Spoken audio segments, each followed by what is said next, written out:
Day. Uh, he's very busy, so you're stuck with me.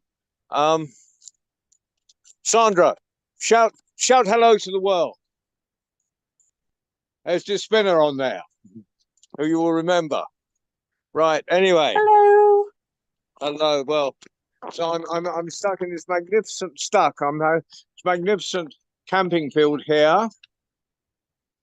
While everyone else is busy. Hello, how are you all? We're good. Excellent. Right. Uh, I suppose we better have some stories.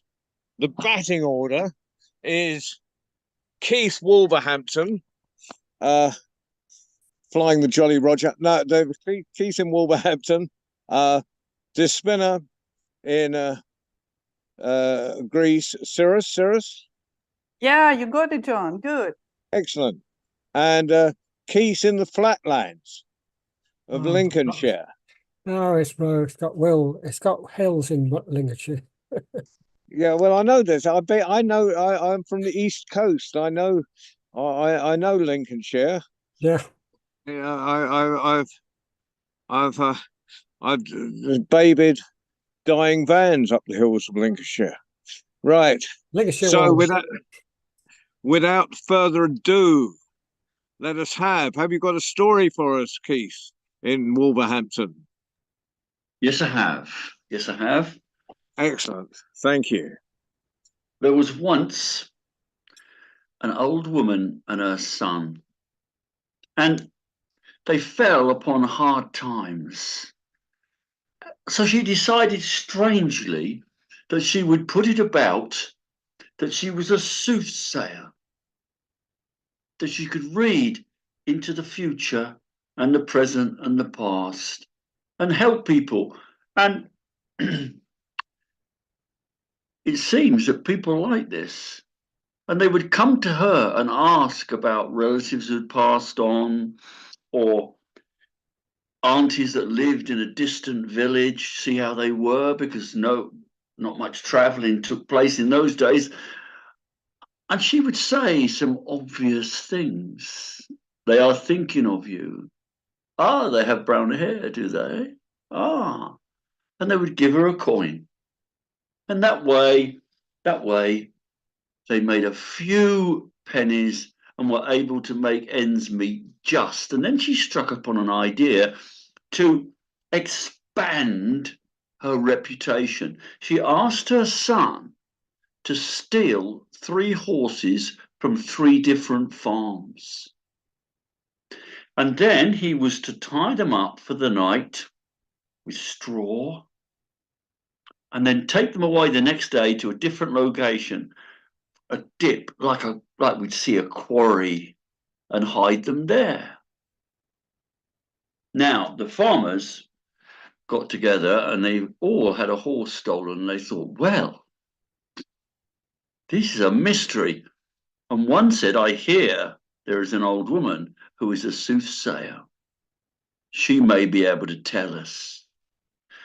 So they went knocking on her door, and she feigned deep thought. She scratched her chin and she mumbled to herself. And she said, there is a crooked tree beyond the hill. Try your luck there. And they all gave her a silver coin. And off they went. And sure enough, there was the straw, there was the dung where the horses had obviously been. There were even some strappings, but no horses. So they went back again, and she said, oh dear, how can that be? And again, she scratched her chin and she thought and mumbled to herself and said, now try the pit. And they gave her a silver coin each, and they went to the pit, and lo and behold, there were her horses. And so it was that her reputation expanded, and people were constantly knocking on the door, asking questions. And even when they were disappointed, they would go back to the village and say, well, you can't tell everything, can you? For she has been a good soothsayer. The trouble was, the lord of the manor had a wooden box of gold coins stolen. Now, he was a brute of a man, a scary lord, and he lined his servants up and he berated everyone, convinced that someone in his employ had stolen his coins. And then a chambermaid timidly put her hand up and told him of the soothsayer. And he called two men and told them to fetch a carriage and said, "Go and fetch her now." And they turned up at the old woman's door and they told her the situation. The Lord's box of gold coins had been stolen and he wanted her to find out who did it. And as a soothsayer, he was convinced she would do so and he would reward her when she was successful, not if, when. And the old woman was frightened because this lord had a reputation for being a brute of a man who punished those who disappointed him. And she tried to resist, saying she couldn't come that day. "Oh dear, I'm not sure." And they more or less took her by the collar and put her into the carriage. And off they set. And you know the roads in those days, roads by name only, were rutted and the carriage bumped and scraped and the horse's hoof clumped and there was a row as they travelled on. And the old woman sat in the back and said, "Oh, if it was only the fact I had no money and nothing in my belly, I would not be in this situation." Up front, one of the men turns to his friend and said, "Do you hear that?" He said, "What do you mean, did you hear that? Did you hear what she said?" He said, "No, I couldn't hear all over this noise." She said, "Norman and Barry. She knows we took the gold coins." He said, "Don't be daft." He said, "She knows she is a soothsayer. She is sat in there saying, if it wasn't for Norman and Barry, no." But as they travelled along, clanking along, the noise of the carriage. And again she said, "Oh, if it wasn't for no money and an empty belly, I would not be in this situation." And Barry heard this time. And the colour drained from his face and said, "What do we do?" He said, "We must throw ourselves on our mercy." And they stopped the carriage and they climbed down and they opened the door. And the woman at first thought she was in trouble yet again, but she could see by their faces that they too were frightened. And they told her the tale. They told her the tale of how they'd been tempted. They'd never stolen a thing in their lives before. But now they'd done this deed and they couldn't undo it. And now she was going to tell their master and they would be hanged surely. Composing herself, the old woman said, "Well, I did know, but I don't know where you hid it." And they said, "Oh, by the watermill, under the bridge by the watermill." She said, "Well, perhaps I can help you and your master." So they arrive at the mansion, crenellated walls, huge hall, and a feast was laid out for the soothsayer. And she ate food that she hadn't tasted before. Beef and almond cake and wine. And she sat back at the end, and all the servants were paraded before her with Norman and Barry at the end, looking terrified as everyone else looked terrified. But then she scratched her chin and mumbled to herself, and the Lord became impatient and bashed his fist on the table and said, "Come, come, what do you see?" She leaned back in her chair and said, I see a stream, and I see a mill wheel, and I see two dark, shadowy figures."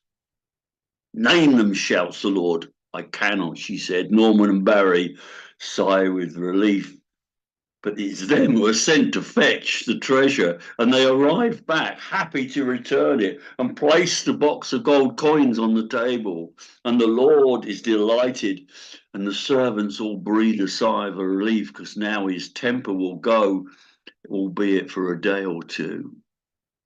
And he takes out a leather purse and places 10 gold coins in it and hands them to the old woman. And Norman and Barry take her back to her old cottage, and they thank her profusely, and they give her their rewards as well. And she sits down with her son and counts it and sees that it will be a long time before she has to dupe anyone into thinking she's a soothsayer again. Thank you.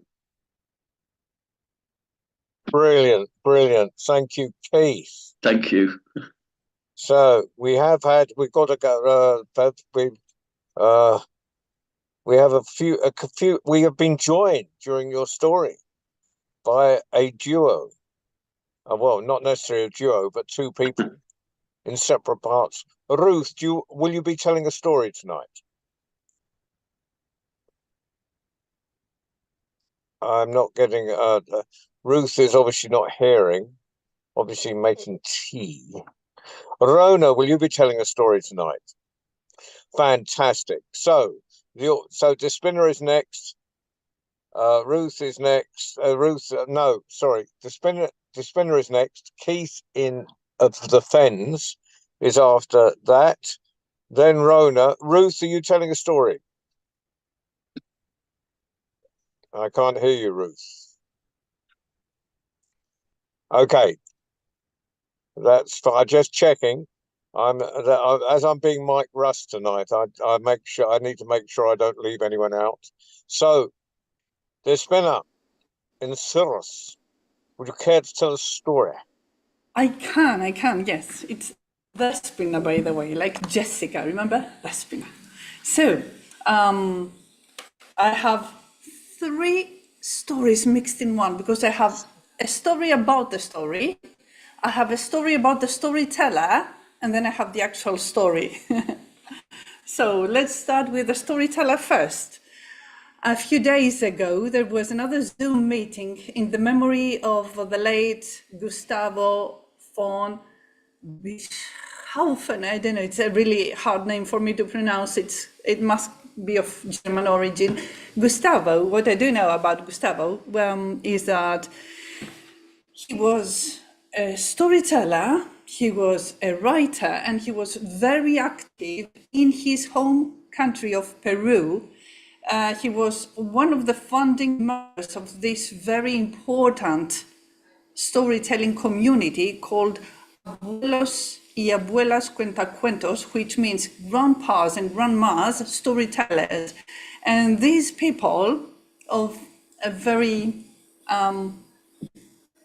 advanced age of a previous generation were in direct contact with a very new generation, little kids exchanging stories, sharing stories with the kids and having the kids tell stories to them. So they were doing a wonderful job, and I am very sorry to hear that Gustavo is not with us anymore, but he did leave many, many stories behind. So this was about the storyteller. Now about the story. David Heathfield, who organized this session in Gustavo's memory, had asked us to look into one of Gustavo's stories we really liked and retell it in a form of eulogy. So I did go through some of Gustavo's stories, and there were many I had to pick from. So I found this one that spoke to me because I really like very early stories. It's not an actual creation story, but it is a very close thing. So Gustavo introduced it, telling us that it was a story from the San people. Now, the San people, I don't know if you know about them, we nowadays call them the Bush people. It's a tribe in South Africa, and they were conquered and colonized by the Boers who came from Belgium and Holland, and they almost went extinct. They were like, all first tribe peoples suffered the same fate when colonialism took place all over the globe, wherever it were. So they were held captive by the Boers, but it's people, and people communicate, even if it is a guardian and a prisoner. So somehow they find a way to overcome the language barrier. And one of the guardians, one of the guards who managed to communicate with the people did it through stories. So he did take down their stories. And this is one from that tribe. It talks about the beginning of humanity on Earth. And in that faraway land, everything was still very, very dark. And distances were beyond anything we can fathom today. So there was a small community, a village of people who lived together, and in that village there was a mother and her daughter. And the daughter told her mother one day that she wanted to travel because far, far away in the distance they could see that there was another bonfire like theirs. But it was a tiny speck in the horizon, it was really, really far. But the daughter said that she wanted to attempt a trip. She wanted to travel, and although her mother tried to dissuade her, telling her that it was too large a distance and too dangerous a journey, and that they didn't even know what kind of people they would meet, the daughter said that even though she was satisfied with her life at the village, she did very much want to do this traveling so that she would get to know how other people lived. So one thing led to another. The kid managed to persuade her mother, and the two of them started off one night, as it was always night back then, from their village. But in order to make their trip a little bit safer, they used this hollow, let's call it a box, like a hollow trunk made from this plant that would be enduring to high temperatures. And in it, they carried some of the embers, some of the coals from their village bonfire.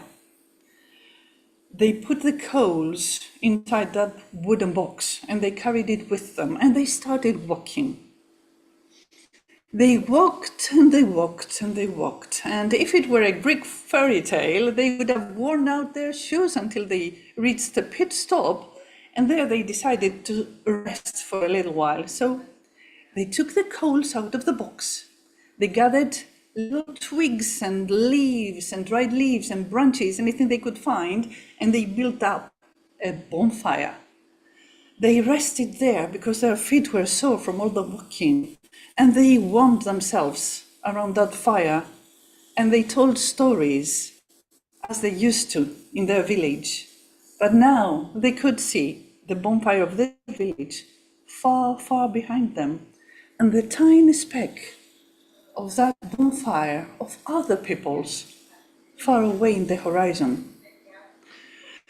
They slept and they rested, and when they were ready, they picked up a few coals from that fire, put them in their box, and just before they left that spot, the mother bent and took the embers of the bonfire to the left, and she just threw them up in the sky. They kept walking. Walked and walked they did, until, if it were a Greek folktale, the second pair of shoes would be worn out now, until they made a new pit stop. And then again, they rested. They built a new bonfire from the coals they had in their box. And when they were ready, the mother took the embers from the fire that was almost out and flew them right up in the sky behind them. And they did that time and again. And every time they did that, the village fire was further away in the distance, and that tiny speck of bonfire in front of them would get just a tiny bit larger every time. So they did this again and again until the bonfire from their village was a tiny speck in the horizon behind them. And the bonfire of the other peoples were getting larger and larger. And finally, they got there. And the people, there was a committee, a welcome committee. They went out and they took the mother and her daughter and they took them in and led them to their bonfire. So they sat around and they go to meet each other and they were fed and they were looked after. And once they had rested a little bit and filled their bellies, they asked the people, "How is it you knew we were coming? How is it that you waited for us?" And the people from that village said, "We could see the road you took, the path you created from our village all the way back to yours. Because every time you left the spot and you threw the embers up in the sky, we could see new stars up there." And they say, the Sun people, that that is how the Milky Way, the galaxy, was formed. So this is in Gustavo's memory.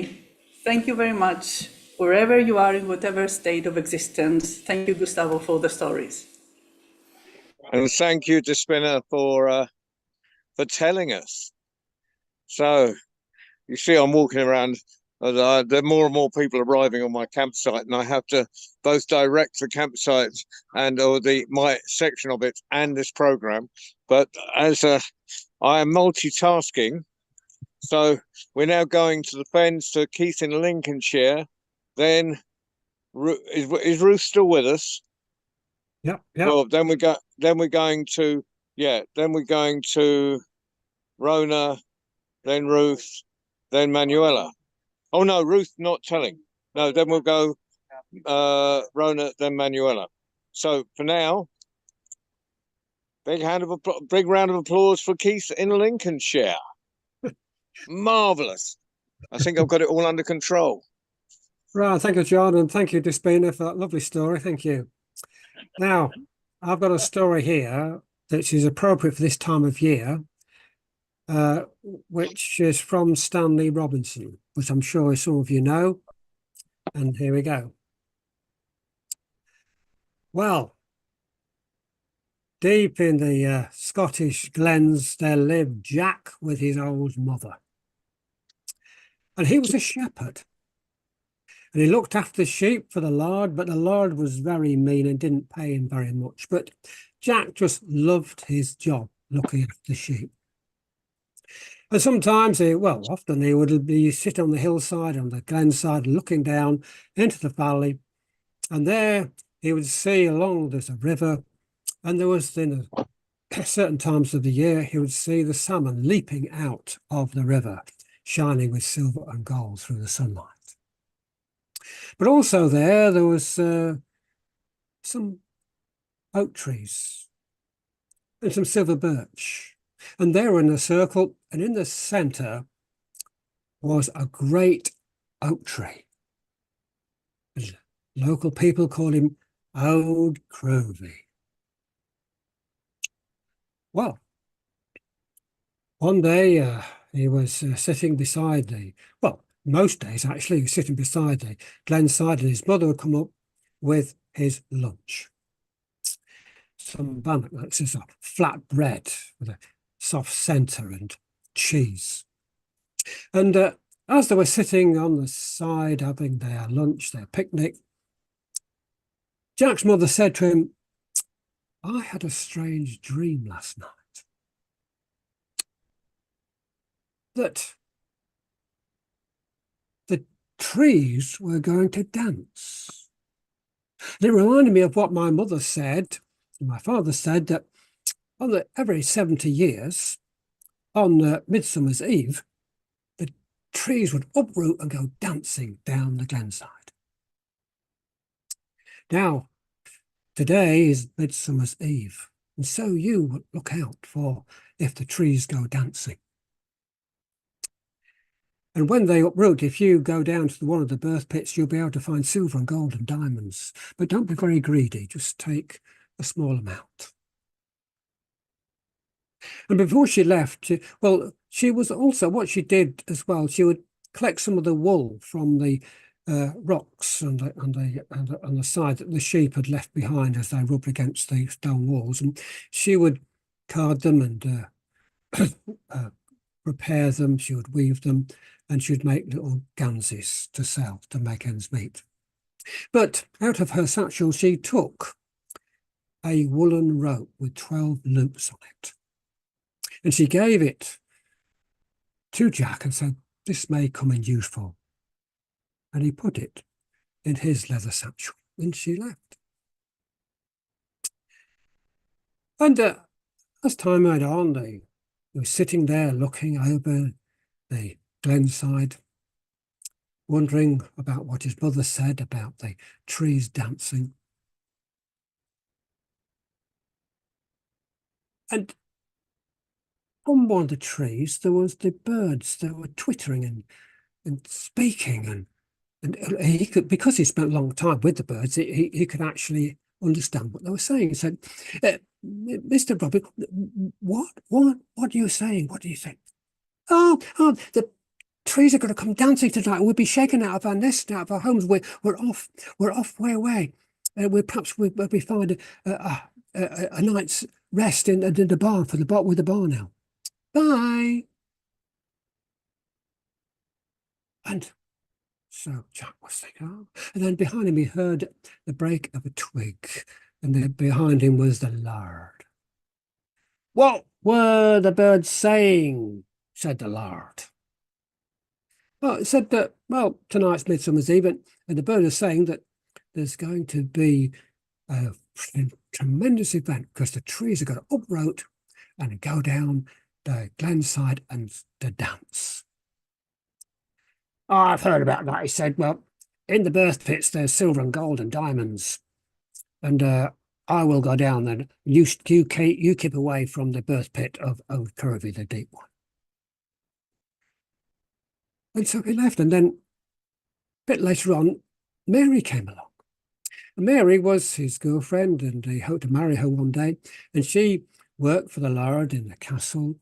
And she said, "Now you beware of the lord, because I saw him bouncing up and down in his room with a sharp knife. I think he means you harm." "Don't worry," he said, "I'm going to look after myself." But then as the day went on, and it got darker and darker, and then there's this rumbling. And Jack and the Lord was there with him. They saw that the trees, including the great oak, uplifted themselves out of the ground and started dancing down the glenside to some fairy music, dancing and swirling around. And the Lord said, "Now you stay away, because I'm going down into the birth pit of Old Curvy. You stay away." And so the Lord went down, and he got a big bag, and he kept filling his sack with lots of silver and gold and diamonds and all kind of precious metals. Now Jack had remembered what his mother said, that he shouldn't be greedy, but he went down to a small birth pit, and he took some diamonds and some gold and silver, not too much. And then he looked up, and he couldn't get out. He couldn't get out of this birth pit. He couldn't get out of this thing. What was he to do? And Mary was at the top saying, Jack, hurry up, because I think the trees are coming back." Now, Jack's mother had given him this long rope made of wool with 12 loops in it. And he remembered. And he took it out of his satchel, and he threw it up to Mary, and she grabbed on the end of it, and she tied it to a bush. And he climbed up the side of the birth pit. And then Jack said to Mary, "Well, we better go and warn the Lord, because the trees are coming back." And they went to the edge of the birth pit of old Curvy and said, Jack, said, Lord, quick, come out because the trees are coming back. But he wouldn't take any notice. He was so busy filling his sack with gold and silver and diamonds and all the precious metals. And Jack and Mary, they hid in the bushes. As the trees, they came rambling up the side of the glen, and they hovered over their birth pits and they plonked themselves back into their holes. And the lard was never seen again. But Jack, he had some silver and gold, which he changed into money, and also the nephew of the lord, who was much more generous, who looked after now the estate now, was much more generous in the way he paid Jack for his shepherding. And so with that money and his extra income, he was able to buy a white cottage. And eventually, Jack and Mary, they were married. And his mother came to live with him. And they lived a very contented life in that white cottage.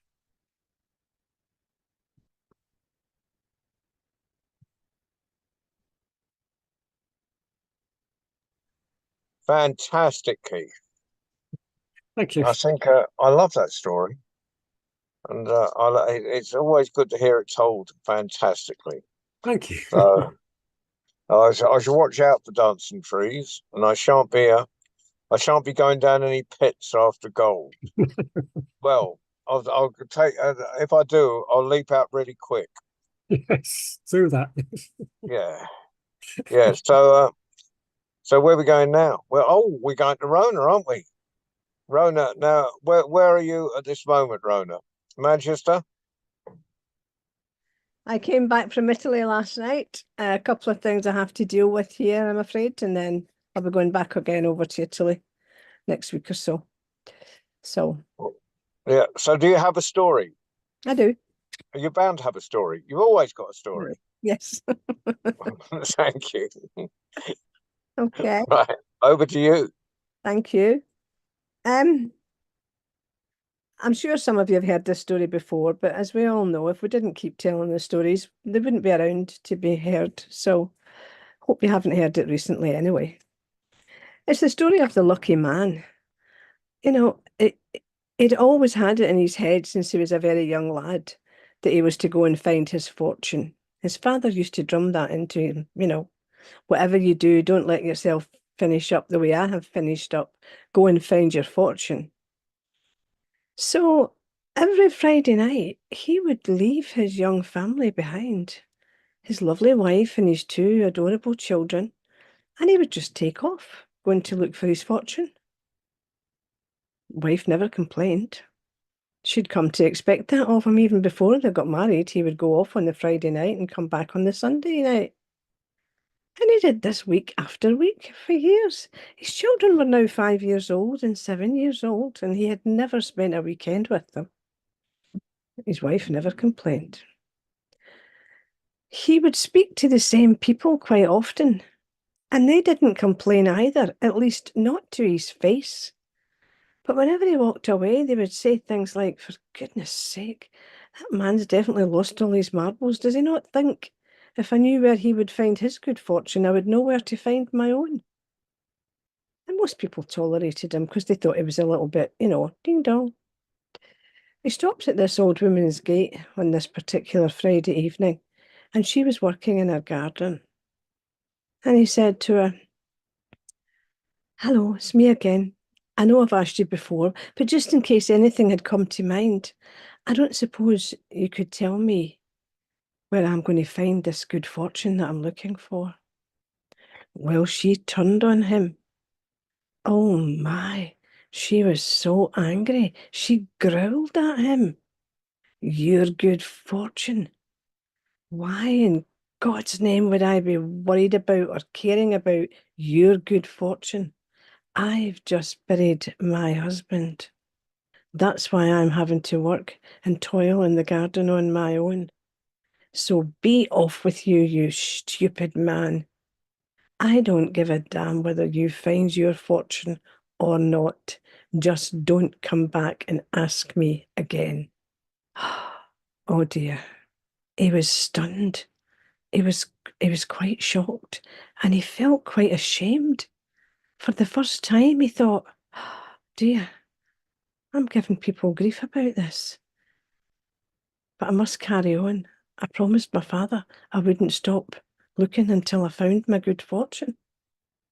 And off he went. But that particular weekend was not going well.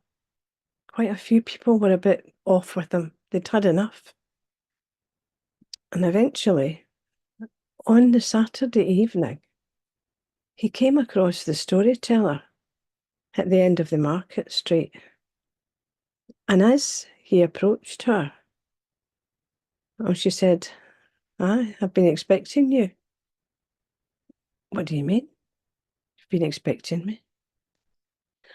"Well, I know why you've come here." Well, he had never seen the storyteller before, and he had never asked her about his good fortune, so he was a bit confused. Are you mixing me up with somebody else?" She says, "No, not at all. I know exactly who you are and I know why you're here. You've come to ask me if I know where you'll find your good fortune, and I'm happy to tell you that I do." "You do? You know where I'll find my good fortune?" She said, "Yeah. It's back in your own village." Oh, well, he was not happy with that response. "Absolutely not," he says. "I have turned over every leaf, every blade of grass. I've looked under every tree. I've dug up round the trees looking for this fortune. It's not in my village, wherever else it might be." She says, "I can assure you, it's right back in your village." Well, he was furious. This was just enough. He'd had it now up to here, and he was just going to go home. He wasn't going to give up. Oh, no. But he wasn't in the frame of mind to carry on that particular weekend. So he headed off home. You know, I never told you this, but he used to sleep under the hedgerows and things like that. It's totally madness. And when he got back home to his village that Saturday evening, it was dusk. And he looked around himself thinking, could she be right? Where could it be that I haven't looked? No, she definitely doesn't know. Typical storyteller will tell you anything and expect you to believe it. As he put his hand on the door handle and turned it and stepped inside, and his little 5-year-old daughter came running at him and threw her arms round his legs. "Daddy, Daddy, oh, you're back early, Daddy." And his little boy appeared from the kitchen, "Daddy," and threw himself at him, lunged onto his chest and put his arms round his neck. And his wife appeared at the kitchen door. "Is everything all right, dear? You're back early. You're not ill?" And he looked at her and he thought, she's the most beautiful creature I've ever seen. Still to this day, I've never seen her like. Look at my children. They're incredible. Look at my lovely little home here. I love my job. He was a carpenter, by the way. And he looked around at all the lovely things he had made for his own home. And he smiled. In fact, he did more than that. He laughed out loud. And he said to his wife, "Do you know what? Can't believe how much time I've wasted looking for my fortune that my father told me I must find." He says, "Unfortunately, he forgot to tell me you'll know when you've found it." He says, "Because it's took me quite some time to realise I found it the day I met you." And of course, he lived happily ever after. Never went looking for his fortune again because it was all around him. Fantastic, Rowan. I love that story. Fantastic. There's so many good stories about people looking for their fortune. Yes. But that was beautiful, beautiful. Thank you. Right. Well, finally, and not least, we have Manuela Kelly. Manuela, where are you exactly? Unmute yourself. In Storyland, or should I say Poetryland? Because I'm reading you a poem this evening. Ah, nice one. No, I'm in Italy. I'm in Italy. Well, the So- well-known where the elephants are, yeah, flying elephants. flying elephants. So I was at the World Storytelling Cafe with Despina the other evening, who pulled me in, and Despina told a poem that and prompted me to revisit this poem I had read a while back. Despina read a lovely poem by Becky Hemsley. She's from Lancashire. A few years ago, when she launched her famous poem for children, Breathe, I also bumped into this beautiful poem, which has a lot of meaning for anyone who's involved in working with children or people who are going through a difficult time. So here it goes, The Butterfly by Becky Hemsley. Trade me a memory, the butterfly said, a memory that's heavy and harsh. And I'll sit and I'll listen and I'll try my sweet best to lighten the load on your heart. So he told her of struggles, of heartache and pain, and he cried as he spoke them aloud, for it wasn't one memory, but lots of the same. And all of them weighing him down. He spoke of a place filled with darkness and fear, a tunnel devoid of all hope. Then the spots on her wings deftly captured his tears, and softly and gently she spoke. Thanks for the memories, the butterfly said. Then she gave him a butterfly kiss. Then she took a deep breath as she wistfully sighed and then traded her memory for his. I've always been me, but not always like this. There was once I thought I had died. I was shrouded in darkness till I grew my wings, you see. I needed that darkness to fly. Becky Hemsley. What a lovely poem to finish on. Fantastic. Well, it's been a lovely night, and thank you all for coming, and or day, depending on where we are listening in this world. And what we got coming up Friday, I'm doing stories from Glastonbury. I should be in the storytelling tent at the festival, and I don't know who will be with me because Christine Willison always steals half my tellers to the other storytelling tent up in the green area. So by 6 o'clock, I'm left with whoever whoever is crazy to hang around me for all day. But it's going to be brilliant. Of course, our next worldwide story round is in 2 weeks. The 3rd of I think Wednesday, the 3rd of July, will be Justine Demere's Tales and Tunes, which are all welcome to come and tell a story on. That I think is, I can't remember, it's 7 o'clock or 7:30, but look it up. So it's all good. It's all good.